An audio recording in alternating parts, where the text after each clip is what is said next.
has always been important to all aspects of a business. And I think that the more savvy employers and organisations have actually always realised that. I think the world is now in more of a place where this is actually recognised and understood, and there's more evidence across the board as well in terms of demonstrating this whole business benefit.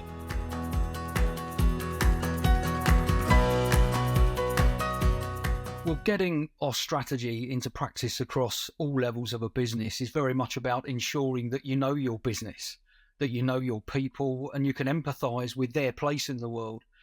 And that the development, the implementation, and then the communication and measurement of your strategy actually reflects that.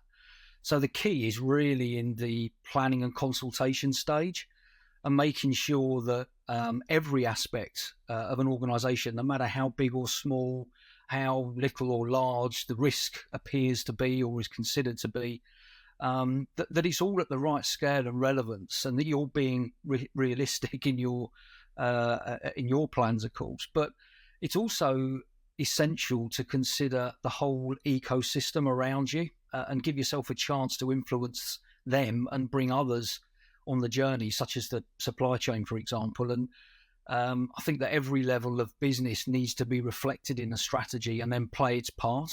So you'll need leaders from the entire landscape to help with an approach and some metrics that relate to the activity that you're going to undertake and the particular structural resource needed to bring it alive and, of course, keep it going.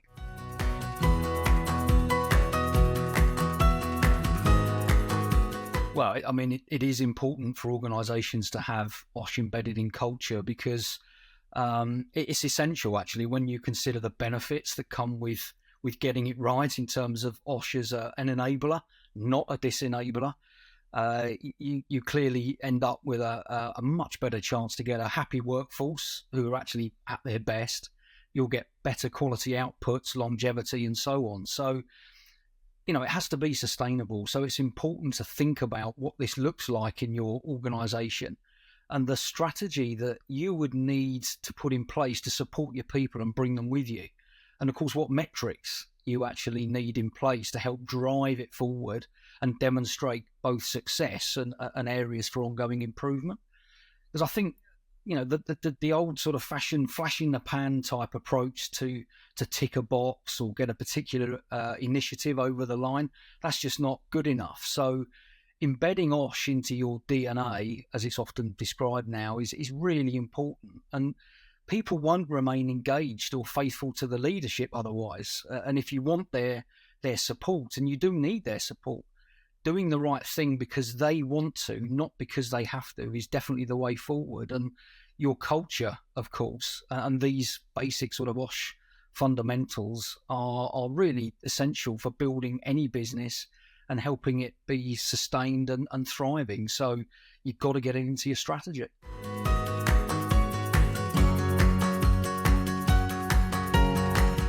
It's a great question. As a leader, when do you know that you've got that positive IOSH culture in an organisation? I mean, there's a lot to this. So a few examples of what this might look like. I mean, first of all, it's important to say that you really do need to know where you're starting from to be able to build on it. So down the line, once you've actually got that baseline in place and strategically you've got all of your imperatives and what have you lined up, typically you'll start to see good supporting relationships with an understanding and an appreciation across the board. You'll see unification in people's approach to IOSH, with consistency in messaging and, of course, the all essential behaviours. Leaders will begin to appear from across the organisation. I mean, these people that naturally want to champion because they believe in what you're trying to do. What they'll do is they'll start filtering feedback and ideas upwards, as well as the fact that your key leaders will be pushing it downwards. And you'll start to see, evidence of a safe environment. And by that, I don't just mean physically safe. What I mean is a psychologically safe environment where people will be themselves, but also speak up. You're also likely to see low staff churn rates. And that's a really useful metric because it indicates that people have got faith in the way things are going and often the way they're being looked after and treated. You'll get open and honest communications regarding OSH, good engagement levels, which again, you can actually demonstrate through the right metrics, and you'll find that as engagement goes up, incidents will typically come down. But you will need these leading metrics and a safe, sound behavioural strategy to actually achieve this. And what I really always like, and I've seen this in organisations I've worked in recently, is the fact that colleagues are genuinely interested and really keen to look out for one another, which is a sign of a genuine, nurturing culture where people are just there for one another, and that's a fantastic sign that you're getting it right. Wow! So since I began my career, which was 30 plus years ago, I think OSH has changed in a number of fundamental ways. I mean, I'm really pleased to say that what I think is an absolutely brilliant profession is less often seen as the clipboard carrying fun police. We're seen as enablers and facilitators, and that's exactly what we are. And I think people see the role for the clear benefit that it actually brings to organisations, and there's evidence to support this now. I mean, just look at how we came into our own during the COVID pandemic. People suddenly realised all of those benefits that we brought to the to organisations and employers across the world. We really helped them get through a terribly a difficult time, and that still rumbles on. But we now have that place as a result of being that very supportive discipline, and as that supporting discipline and capability, we can help businesses grow rather than stifle it. And this comes in the form of the fact that as a profession, we have to form relationships, we have to join dots, we have to influence and get things done to support a thriving workforce. And we're perfectly placed to do that. And of course, this has to be viewed very positively by stakeholders, both internally and externally. And I think these are some of the reasons that we've maintained that top place at the highest levels in organisations. And I recognise that wasn't always the case. It certainly wasn't when I started out. But I think also the remit of the profession is wider. So there's an increasing range of opportunities, a clear link to the sustainability agenda. And of course, that's growing all the time, which is good to see.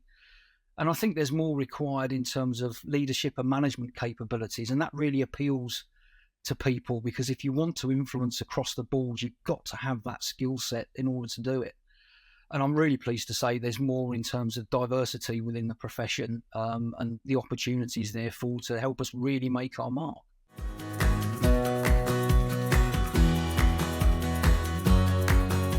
So do OSH activities have a big impact on the wider social sustainability agenda? Absolutely, it's key.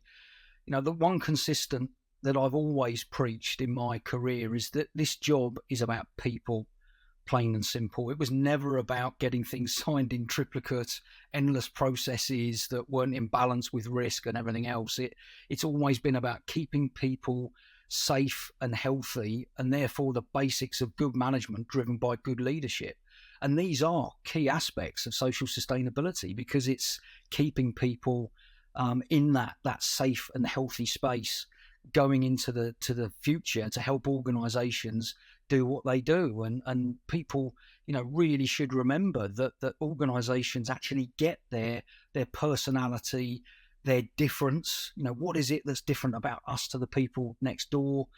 Other similar organisations, it's about those people that you've actually got. So, organisations that don't take this seriously and don't see people as being at the heart of their business will be the ones that, eventually will start to falter. And OSH is an absolutely key aspect to all of that.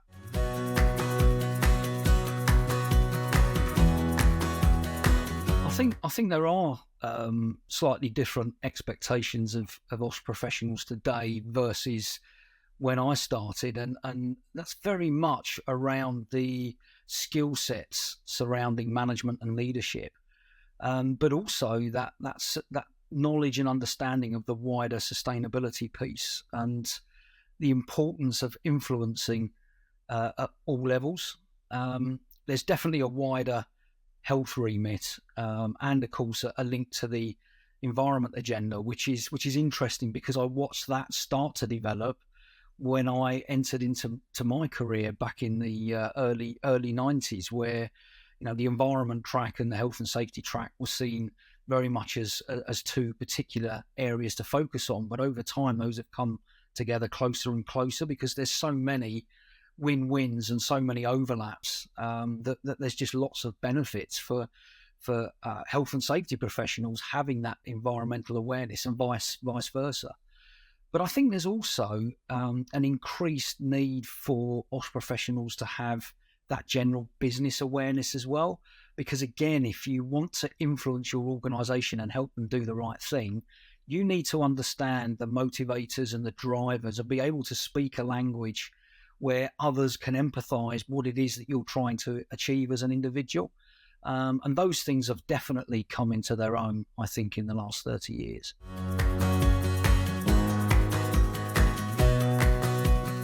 I mean, the OSH agenda is very closely aligned with equality, diversity and inclusion. And it is, as I've said a number of times, it's an enabler. OSH is an enabler to so many things. And this is a great agenda where that is absolutely the case. So when you look at what we're trying to do as a discipline to support businesses and organisations, the more diverse their people and also our profession, the better decision making and richness of outputs that you'll get as a result. And we have a part to play in demonstrating and supporting the benefits that comes with EDI. And there's already a very close link with us and other organisational departments, such as HR, for example, who are obviously very, very much in that space. But I've also had a deliberate focus on neurodiversity, and I don't really like labels personally, but neurodiversity and being neurotypical are the two statements that people often recognise. But even so, I've had a deliberate focus on neurodiversity and unlocking the immense talents that could be missed for organisations and businesses that haven't recognised that there is either a confirmed percentage or possibly an unconfirmed percentage of their existing and future workforce who will be considered to be neurodiverse. And again, it's that different way of thinking and that skill set where people can apply themselves in a way that others just absolutely can't. So, OSH professionals realising and being able to tap into that as a resource, but also help organisations understand how to unlock that additional skill set is an absolute no-brainer for me. And I'll be pushing that for as long as I possibly can. It's really important.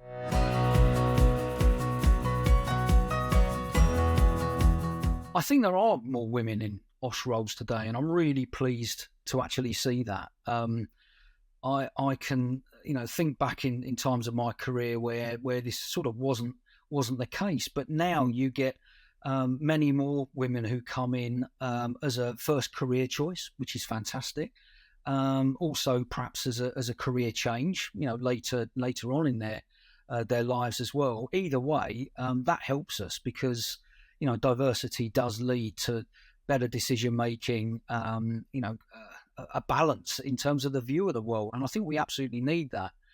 And I think part of this is down to the fact that some of the barriers that used to exist and were seen to exist have slowly been knocked down with the fact that the people's beliefs from 30, 40 years ago and what would be seen as, men go on this career path, women go on that career path, and that's just the way it is. It's absolute nonsense. And I've always been a firm believer in that. So I'm really pleased that those changing views and those attitudes, which has been long overdue, is now absolutely at the forefront of getting the right people, in the right roles at the right time, and getting over the restrictions of people saying, "Oh, I can't do that because of." Well, why not? I think the world is more challenging now, but also more balanced in the way that it views what everybody can bring along. So there's more realism and more appreciation, in terms of what everyone can bring. And I'm just really pleased to see it. And I'm sure there's a wealth of research out there that could give you the absolute specifics, but give or take any of that research, it's just the way that we must be as a working society. We must have that balance, because we can't possibly be as good as we think we can be without it.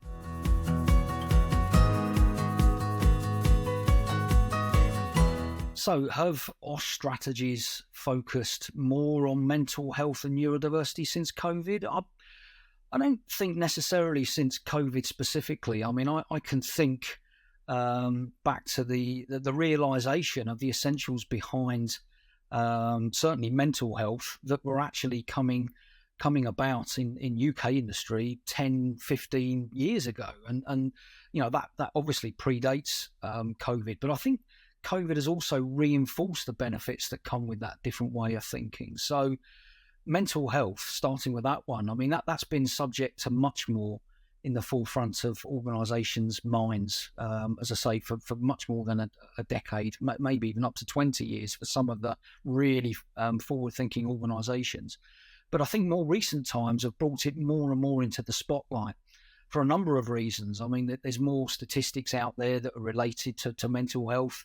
I think the working population and everyone else out there actually has become much more savvy in terms of the importance of mental health. But I think what's happened is that as people have felt more comfortable in terms of talking about mental health, what's happened with COVID coming along is it helped some people prepare themselves when the pandemic came along. And actually some organisations, fortunately, were already in a place where they could manage it better than they would have done otherwise.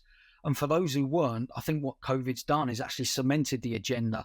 And we've changed as a global society in terms of our expectations, the way that we think, the way that we operate. So COVID has very much cemented the importance of this. And I think organisations that look after and invest in their people are more sustainable. And previous research done by the likes of IOSH in the past has actually demonstrated that. Now, as for neurodiversity, that's always been there, of course. But again, I think more recent events and a change in society's appreciation and understanding and realisation have allowed the subject to move up the agenda, which is a great thing. So depending on the sources you read, around 15% of the population is or may be neurodiverse. So we're in danger of missing out on all of that talent and that skill set. And of course, the personality that makes our world more complete and effective. And my current employer actually proves that benefit, because something like 40 to 50% of our staff would be classed as neurodiverse, and they are absolutely the heartbeat of everything that we actually do. So that didn't exist before COVID, but I think what COVID has done is basically cemented the place and the importance of mental health and the realisation of what benefits come with recognising and embracing neurodiversity.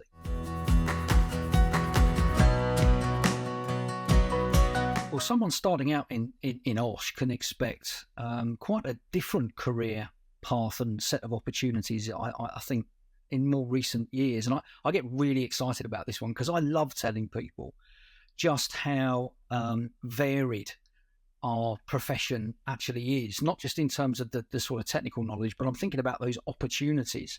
Because if you think about it, there are very few disciplines to my mind that are so varied in terms of the breadth and the depth in terms of who they're working with, where they can work. I mean, the outreach we have and the possibility for influence is just astounding. And I'll give you an example. I was fortunate enough in my time as IOSH president to do some work in Malaysia and Singapore. And speaking to lots of students, we went and toured some universities and gave them some insights into IOSH. But I was very keen to hear what they wanted to tell me in terms of the future of the profession and how they saw opportunities and so on. And lovely lady in one of the universities asked me the question, around the profession and where there are opportunities to go outside of the usual areas, such as I think it was construction and agriculture. And she said, I'm really interested in NASA and space technology. She said, but I guess, being in health and safety, the opportunity isn't there. Absolutely not. Completely the opposite. Because if there's one thing that the likes of space agencies like NASA actually need to get people to other planets and back again is a sound knowledge of safety. And of course, health goes hand in hand, because people need to be fit and healthy throughout the entire operation. So in fact, it's quite the opposite to what people might think. So, it's really diverse in terms of the people that you can interact with, but also the opportunities that come with it. And because we work across all aspects of an organization and have such a varied set of skills, we can have the biggest impacts. And every day is a school day. I mean, I'm constantly learning from those around me, from the scenarios that I'm in, the different, exposures to alternative approaches and other disciplines. And, every day I know that I've got that opportunity to be a better professional and a better person just through doing what I do and what I believe in. And I mean, how many other disciplines can say that? It's a fantastic opportunity. So expect a very varied set of opportunities and some great successes.